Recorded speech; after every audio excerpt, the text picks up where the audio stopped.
Bien, bonjour à toutes et à tous. Je suis aujourd'hui avec le directeur du service d'enquête judiciaire des finances, le député Louis Marguerite, le directeur général des finances publiques, la directrice générale des douanes et le chef de la MICAS, la mission interministérielle de lutte contre les fraudes. Et je me trouve ici au service d'enquête judiciaire des finances, qu'on appelle parfois communément la police fiscale, qui fait partie des mesures que j'ai annoncées dans le cadre du plan de lutte contre la fraude fiscale que je présente aujourd'hui. Pourquoi est-ce que je suis ici au SEJF? Parce que c'est un service d'excellence et j'ai eu l'occasion de saluer les agents. Un service qui agit sur ce qu'on appelle le haut du spectre, c'est-à-dire les fraudes à enjeu, les fraudes les plus élaborées.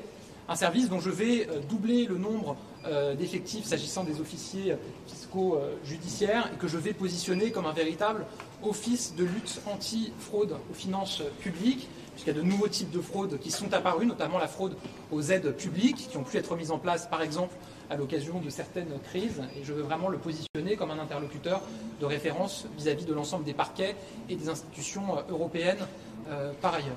Donc, je suis là aujourd'hui pour présenter le plan de lutte contre la fraude fiscale que j'annonce aujourd'hui, dont la philosophie est de dire que je veux concentrer les efforts sur le haut du spectre, sur les plus grands schémas de fraude, les plus élaborés, ceux qui souvent ont une implication internationale, et évidemment alléger aussi la pression sur les classes moyennes, les patrons de PME, avec des mesures très fortes sur la régularisation plutôt que les contrôles et sur un certain nombre de dispositifs qui permettent de mieux les accompagner.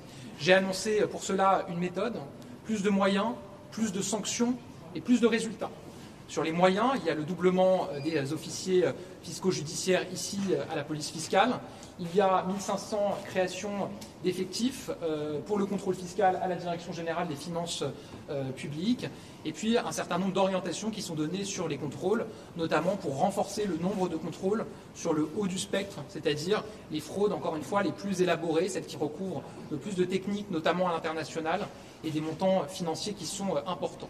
Sur la question des sanctions et du contrôle, moi je veux vraiment intervenir sur ce qu'on appelle la zone grise, des schémas qui parfois sont ce qu'on appelle de l'optimisation fiscale, mais qui en réalité permettent à certains, et notamment à des multinationales, d'échapper à une part importante de l'impôt en France. C'est notamment la question des prix de transfert des grandes entreprises. J'ai donc décidé de renforcer le contrôle sur la manière dont les grandes entreprises documentent les prix de transfert avec des mesures fortes et renforcées sur ce sujet-là.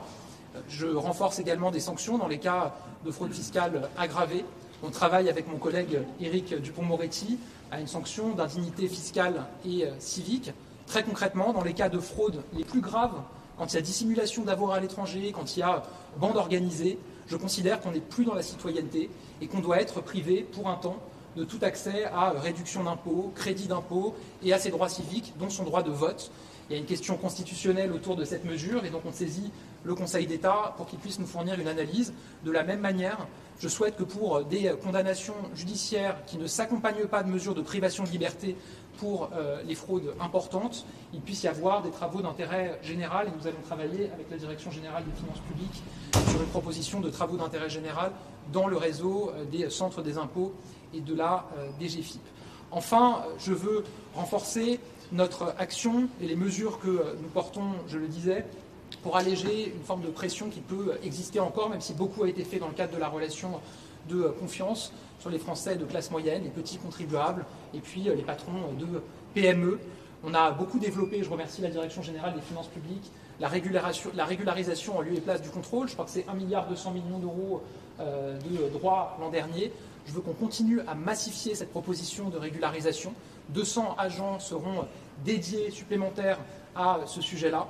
De la même manière, je souhaite qu'on puisse appliquer maintenant systématiquement le principe zéro pénalité à la première erreur et qu'on mette en place une forme de pénalité inversée, c'est-à-dire quand il y a, et ça peut arriver, une erreur de l'administration, que le contribuable, en plus de récupérer la somme qui lui est due, se voit majorer cette somme puisqu'il y a eu une erreur et qu'il a été privé d'une somme pendant un certain temps. Toutes ces mesures, elles ont une cohérence, je le redis, concentrer les efforts sur les plus grands schémas de fraude, ceux qui ont lieu notamment à l'international. Il faut pour ça qu'on puisse bénéficier davantage d'informations. C'est la raison pour laquelle nous allons créer un service de renseignement fiscal à Bercy.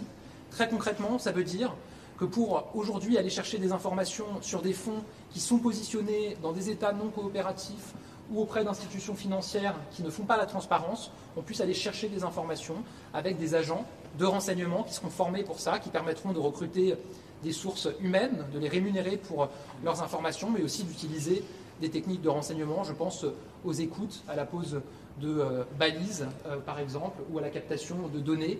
On a beaucoup travaillé ces dernières années à partir des Panama Papers, des Pandora Papers, des Dubai Papers, des Paradise Papers, qui nous ont été transmis par des lanceurs d'alerte et des consortiums de journalistes. On les remercie pour ça.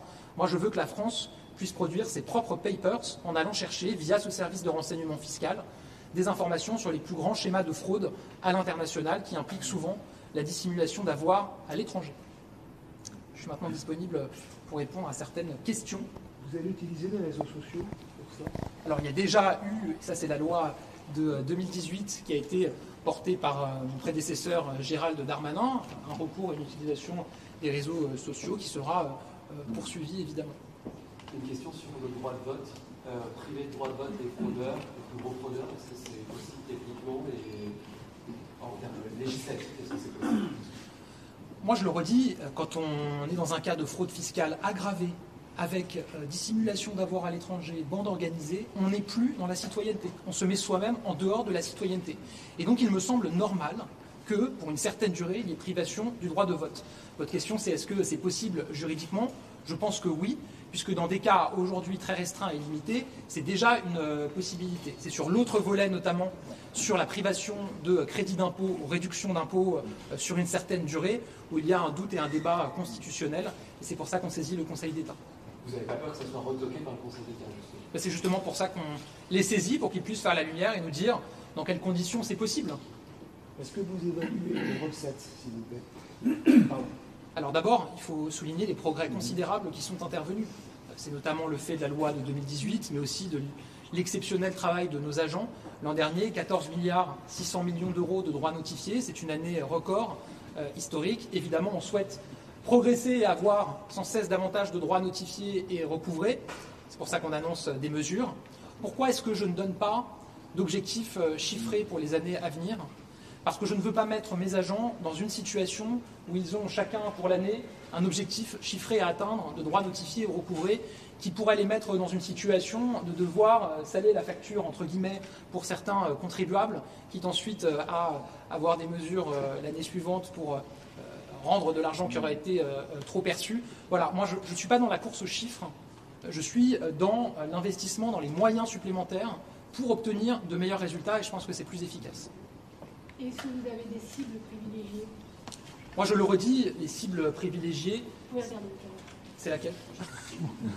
Je le redis, les cibles privilégiées, c'est le haut du spectre, c'est-à-dire des schémas de fraude à l'international qui impliquent parfois de la dissimulation d'avoir à l'étranger ou alors des systèmes, des schémas qui parfois respectent la législation ou plutôt profitent du vide qui peut exister dans certaines législations, mais qui en réalité se révèlent abusifs et nuisent aux finances publiques. C'est ça pour moi ma cible. Et vous dites établir un cadastre du coût financier à l'international, mais est-ce que les pays vont vraiment jouer le jeu?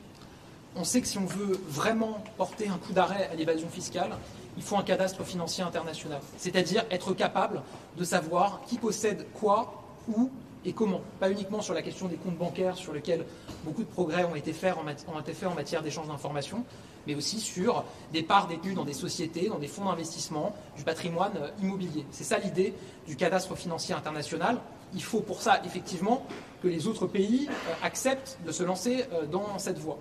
C'est un sujet dont on a beaucoup parlé avec les parlementaires, qui sont très favorables à cette mesure et à cet objectif. C'est la raison pour laquelle la France proposera la mise en place d'une COP fiscale, comme on fait une COP sur les sujets environnementaux, pour mobiliser des chefs d'État, de gouvernement, des acteurs de la société civile, dans un objectif qui est celui d'arriver à une véritable transparence sur ce sujet et la constitution du cadastre financier international.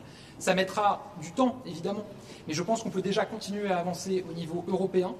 Il y a un certain nombre de directives qui ont été discutées ou qui sont en cours de discussion, notamment pour que, je vais rentrer un peu dans la technique, on puisse interconnecter avec les autres pays de l'Union européenne ce qu'on appelle le registre des bénéficiaires effectifs, un registre qu'on tient dans les différents États sur qui sont les bénéficiaires d'avoir dans notre État, Le fait d'interconnecter ces registres entre pays européens nous permettra déjà de bénéficier davantage d'informations sur ce que pourraient détenir des contribuables qui ne déclareraient pas à l'administration fiscale. Et les fraudeurs qui pourraient être du coup condamnés à des travaux d'intérêt général, vous avez l'exemple de repeindre le centre des impôts. C'est quoi le sens de cette sanction?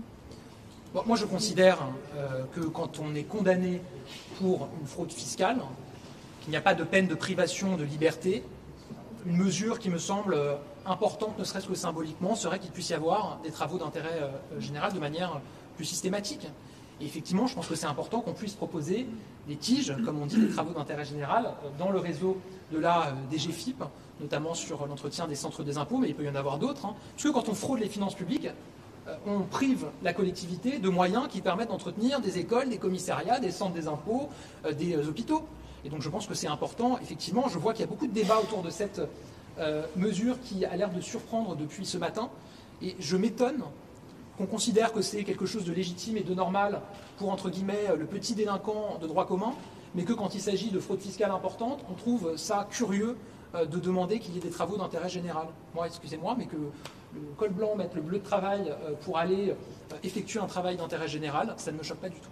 Monsieur le ministre, vous avez parlé ce matin de grande fortune ou de puissants. Est-ce qu'il y a un seuil pour vous d'ultra riche? Vous parlez de col blanc à l'instant. Est-ce qu'il y a un seuil financier plus Encore une précis? fois, toute fraude est grave. Moi, je suis là pour faire la chasse à personne. Je suis là pour dire qu'on doit être intraitable avec toutes les fraudes. Et je ne stigmatise personne. Je ne pointe du doigt personne.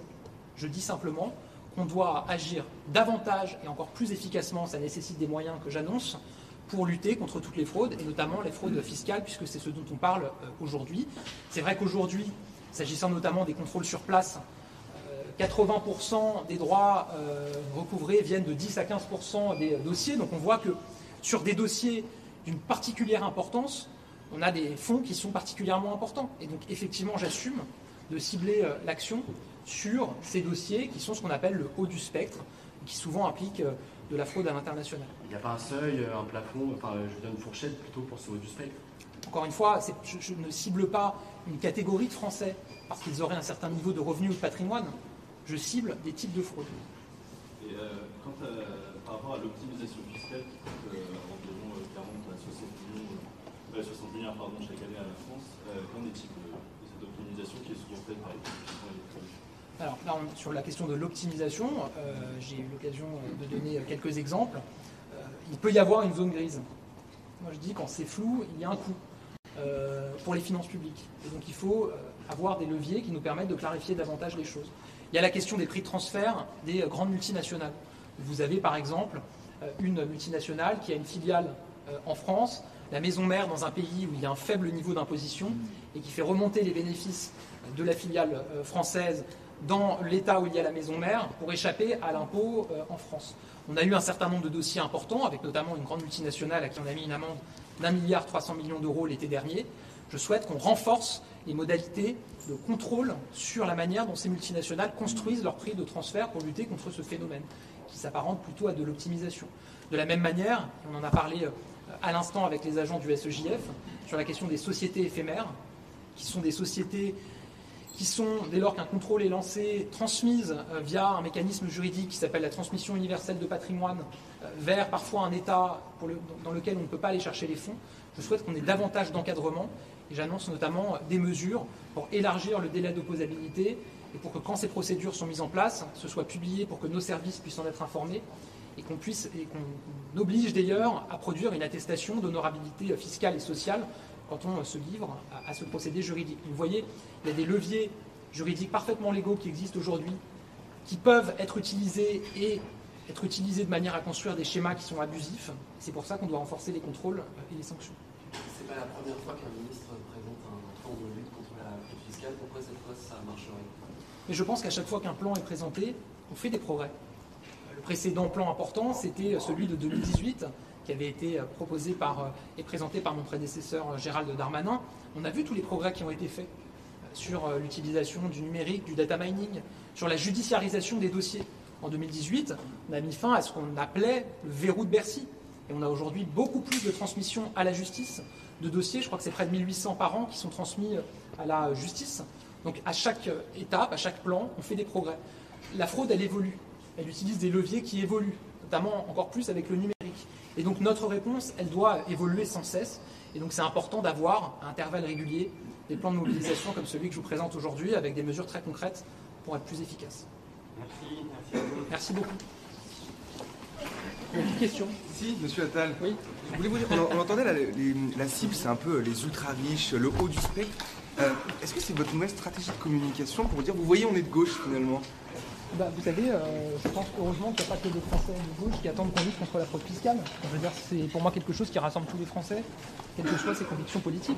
Moi, j'ai été nommé... Après la réforme des retraites, on entend un peu, vous voyez, on est de gauche finalement. Et attendez, ce plan, quand j'ai été nommé il y a un an à Bercy, ça fait un an que je travaille, et dès que j'ai été nommé, c'était en mai 2022, j'ai annoncé que j'allais bâtir un plan de lutte contre toutes les fraudes, y compris la fraude fiscale. Et puis on a travaillé avec les parlementaires, je suis rendu dans un certain nombre d'États étrangers, en Belgique, aux États-Unis, auprès des institutions européennes, pour bâtir ce plan. Donc c'est pas une stratégie de communication, Une stratégie d'action, avec des mesures extrêmement concrètes et extrêmement fortes. Et qui sont ces ultra-riches? Alors, est-ce qu'on a des exemples de ces multinationales dont vous parlez, de ces personnalités qui aujourd'hui frauderaient le fisc? Est-ce que vous savez qui c'est? On a des exemples très régulièrement dans l'actualité. Qui?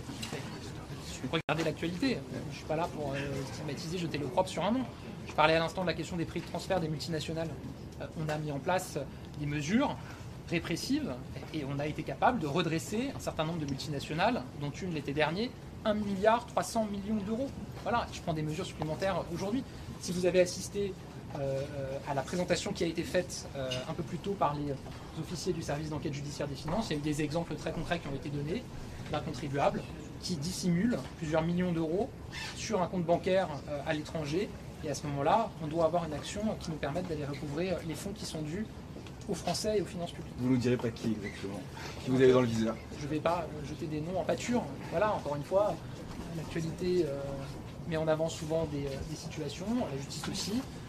Vous avez plein d'exemples qui sont donnés et je crois que si vous avez suivi la présentation qui a été faite de manière sérieuse, comme je le sais du fait de votre professionnalisme, vous avez vu qu'on a des exemples concrets. Merci.